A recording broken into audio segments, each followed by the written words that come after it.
એમના 18 પ્રકારના ગુનાઓ છે એમની સામે. અત્યાર સુધી 18 પ્રકારના ગુનાઓ 18 એફઆઈઆર થયેલી છે. પ્લસ એમને ભૂતકાળમાં જ્યારે ધારાસભ્યના હતા ત્યારે એમની સામે પાસા પણ થયેલા હતા, તડીપાર પણ થયેલા હતા. એ બધા મુદ્દાઓ પણ અમે કોર્ટના ધ્યાનમાં લાવીશું. નોર્મલ સંજોગોમાં કોઈ માણસ મોબાઈલ મારે અથવા ગ્લાસ મારે અને ગ્લાસ વાગ્યો બી નથી એવું પોલીસનું મોબાઈલ પોતાનો કોઈ મોબાઈલ મારે એવું તો આ જમાનામાં હું માનતો નથી.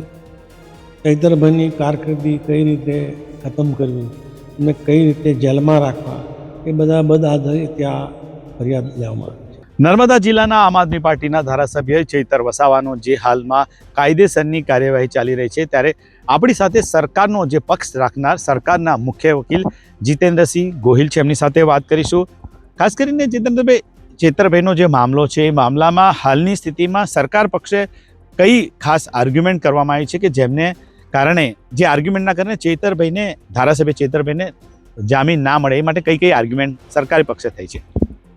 હાલમાં તો જોઈએ તો આજરોજ એમને હજુ જામીન અરજી દાખલ કરેલી છે.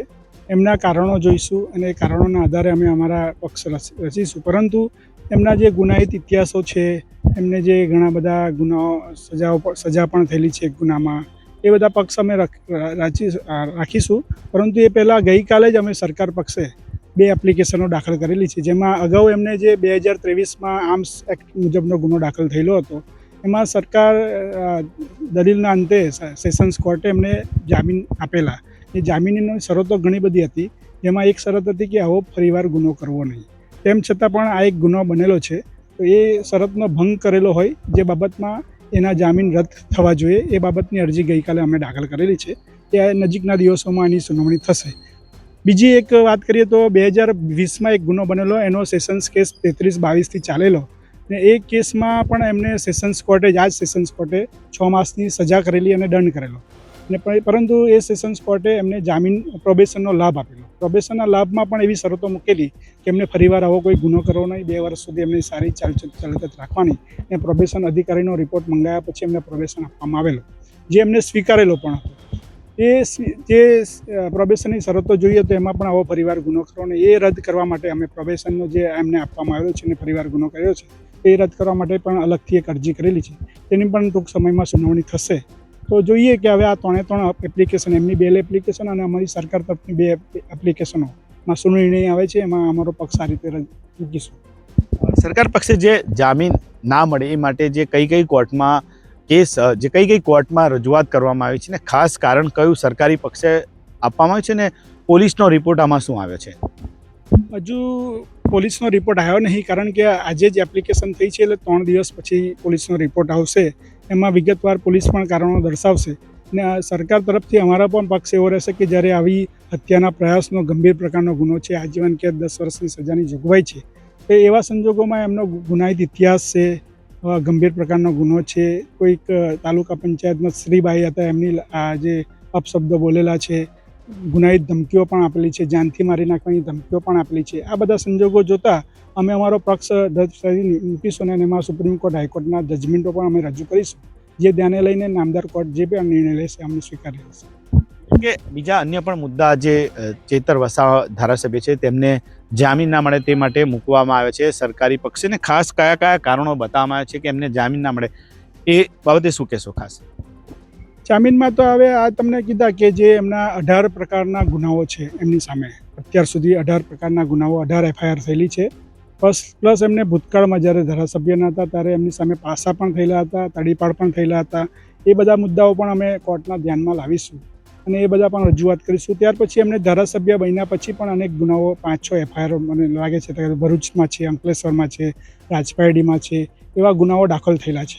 તો એ ગુનાઓની પણ અમે રજૂઆત કરીશું. અને જ્યારે આવા અધિકારીઓ હોય, ધારાસભ્ય જેવા વ્યક્તિ હોય, તો એમને આવા શાંતિનું વાતાવરણ જળવાવું જોઈએ, એવા કાર્ય કરવા જોઈએ. તેમ છતાં પણ એમને દરેક જગ્યાએ ટોળાઓ લઈ જઈને અશાંતિનો ભંગ કર્યો છે અને એમાં ઘર્ષણ પણ થયું છે.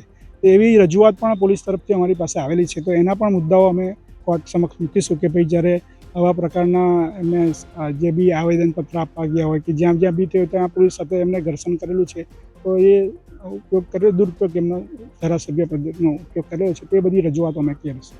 ટૂંકમાં સવાલ, મુખ્ય જે કેસ છે અત્યારે જે ડેડિયાપાડા પ્રાંત કચેરીમાં થયેલી છે એ કેસ કઈ કોર્ટમાં ચાલે છે, અન્ય જે બીજા બે કેસ છે કે જે તમે કહો છો કે જામીન એમના રદ થાય એ કઈ કઈ કોર્ટમાં ચાલે છે? એમાં હાલનો જે એમનો મુખ્ય કેસ છે જે હત્યાના પ્રયાસના જામીન અરજીનો, તે સેશન્સ કોર્ટ જે મુખ્ય જિલ્લા ન્યાયાધીશ છે આરટી પંચાલ સમક્ષ ચાલશે. અને જે પ્રોબેશન એમનું જે મળેલું આપવામાં આવેલું તે એ જ કોર્ટે આપેલું, તો એ રદ કરવા માટેની અમારી અરજી પણ એ જ કોર્ટમાં ચાલશે. અને અન્ય જે બેલ એપ્લિકેશન જે એની કન્ડિશનનો ભંગ કરેલો છે તે એડિશનલ સેશન જજ હિરપરા સાહેબની કોર્ટમાં ચાલશે. તો આ હતા સરકારી વકીલ જીતેન્દ્રસિંહ ગોહિલ, તેમને સરકારી પક્ષ જે મૂકવામાં આવ્યો છે તે વિશે વાત કરી છે. ગુજરાતમાં આમ આદમી પાર્ટીના ધારાસભ્ય ચૈતર વસાવા સામે પ્રાંત કચેરીમાં જે ગુનો નોંધાયો હતો એ ગુનાની અંદર ચૈતર વસાવાને ધરપકડ કરવામાં આવી હતી. આજે તેઓને ધરપકડ કર્યા બાદ તેઓને વડોદરા ખાતેની જેલમાં રાખવામાં આવ્યા છે. બીજી તરફ ચૈતર વસાવાને આ જે કેસ છે એટલે કે જે પ્રાંત કચેરીમાં જે કેસ થયો હતો ને તેનો જે ફરિયાદ તાલુકા પંચાયતના પ્રમુખ સંજય વસાવે નોંધાવી હતી, તે કેસની અંદર તેમને જામીન મળે તે માટેના પ્રયત્ન કરવામાં આવી રહ્યા છે. આપણી સાથે ચૈતર વસાવાના વકીલ સુરેશભાઈ જોશી છે, એમની સાથે વાત કરીશું. જોશી સાહેબ, ચૈતરભાઈની જે તમે જામીન અરજી દાખલ કરી છે, કઈ રીતે દાખલ કરી છે અને શું શું એમાં મુદ્દાઓ ખાસ છે? હવે જામીન અરજીમાં તો એટલું જ હોય છે કે આ ખોટી ફરિયાદ છે. અને ફરિયાદમાં જે બનાવ બન્યો છે એ જોતાં આ 307 વગેરે કલમ બનતી નથી. લેટ કમ્પ્લેન છે એ રીતના બધા ગ્રાઉન્ડ્સ આપણે લીધા છે. અને ચૈતરભાઈ ધારાસભ્ય છે, નાસી ભાગી થઈ શકે છે ને એમનું ફેમિલી છે, બધું કન્સિડર કરીને લોક પ્રતિનિધિત્વ ધરાવે છે, એટલે એ બધા ગ્રાઉન્ડને બી આપણે આમાં સમાવેશ કર્યો. પરંતુ બીજી તરફ જે વાત કરીએ તો કે ધારાસભ્ય સામે સરકારી પક્ષે એવો પણ પક્ષ મૂકવામાં આવ્યો છે કે તેમને અગાઉના જે ગુના હતા, એટલે કે એવું સરકારી પક્ષે કહેવામાં આવ્યું છે કે તેમનો ગુનાહિત ઇતિહાસ છે, તેમને અગાઉના 2 કેસમાં પણ એક રીતના જામીન જે મળેલા છે. એક કેસ જે ફોરેસ્ટનો હતો તેમાં જામીન મળે છે ને બીજો એક પણ કેસ છે એ લઈને પણ એ લોકોએ કોર્ટમાં કેસ કર્યો છે. તમને કેવું લાગે છે એ બાબતે? જામીન માટે થોડું અઘરું પડશે ચૈતર વસાવાની ધારાસભ્યને કે મળી જશે જામીન? હવે એ જે જૂની હકીકત છે કે ફોરેસ્ટ ખાતાનો કેસ છે, એમાં બી ઘણી મહેનત કરી ઉપરી કોર્ટોમાં જઈને એમના જામીનને શરતો બધી રદ કરાવવામાં. એક ધારાસભ્ય તરીકે એમને આ વિસ્તારમાં નથી કામ કરવા દો એ આશય આ બીજી ફરિયાદ આપવામાં આવી છે. એટલે જૂની ફરિયાદ કે જૂના ગુનાહિત કૃત્યો છે એને નોર્મલી નામદાર કોર્ટ ધ્યાનમાં લે છે, પણ આ ધારાસભ્ય છે એનું પબ્લિક જોડેનું એટેચમેન્ટ છે એ બધાને ધ્યાનમાં લઈને આ ખોટો કેસ કરવામાં આવે છે, એને ધ્યાનમાં લઈને એમને છોડવાની શક્યતા છે. બીજું કે ખાસ આ જે ડેડિયાપાડા જે પ્રાંત કચેરીનો જે કેસ છે એ કેસની અંદર ધારાસભ્યની જે સામે જે ફરિયાદ થઈ છે જેની અંદર એક એટેમ્પ ટુ મર્ડરની પણ કલમ છે, BNSની જે નવી કલમ આવી છે એ કલમને લઈને શું કહેશો? હવે એટેમ્પ ટુ મર્ડર માટેના કોઈ ઇન્ગ્રેડિયન્ટ્સ નથી, એવી કોઈ ઈજા નથી. અને નોર્મલ સંજોગોમાં કોઈ માણસ મોબાઈલ મારે અથવા ગ્લાસ મારે અને ગ્લાસ વાગ્યો બી નથી એવું પોલીસનું કહેવું.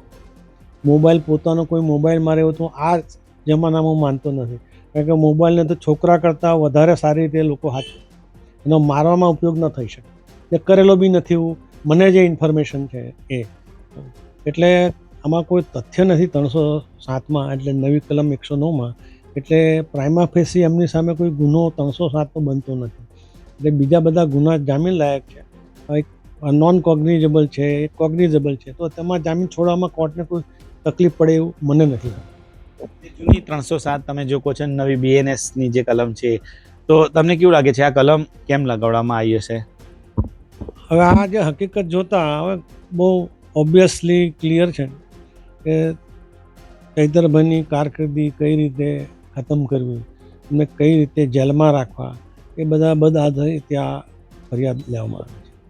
કારણ કે પ્રાંત ઓફિસની કમ્પાઉન્ડમાં જ પોલીસ સ્ટેશન છતાં મોડી ફરિયાદ આપી. પહેલી ફરિયાદ ચૈતરભાઈની છે. એટલે આ બધા સંજોગો જોતાં એવું લાગે છે કે એમને કોઈ બી રીતે જેલમાં નાખી દેવા એ ઈરાદા ફરિયાદ આપવા. કેવું લાગે જામીનમાં તો કેસ સારો છે. હવે બાકી તો કોર્ટ નામદાર કોર્ટ પર આધાર છે. નામદાર કોર્ટ બી સારી છે, સારી રીતે એપ્રિશિએટ કરી એવું લાગે છે. આ હતા ચૈતર વસાવા ધારાસભ્ય છે, તેમના વકીલ સુરેશભાઈ જોશી. તેઓએ ધારાસભ્ય ચૈતર વસાવાનો પક્ષ મૂક્યો છે અને ચૈતર વસાવાને કોર્ટમાંથી જામીન મળે તે માટે અરજી કરી છે. ત્યારે જોવાનું રહેશે કે આ કેસમાં હજુ આગળ કયા કયા નવા જે તથ્યો આવતા જાય છે ને કેસમાં શું થાય છે એની સંપૂર્ણ વિગત અમે તમને બતાવતા રહીશું. નરેન્દ્ર પેપરવાલા, ગુજરાત તક, નર્મદા.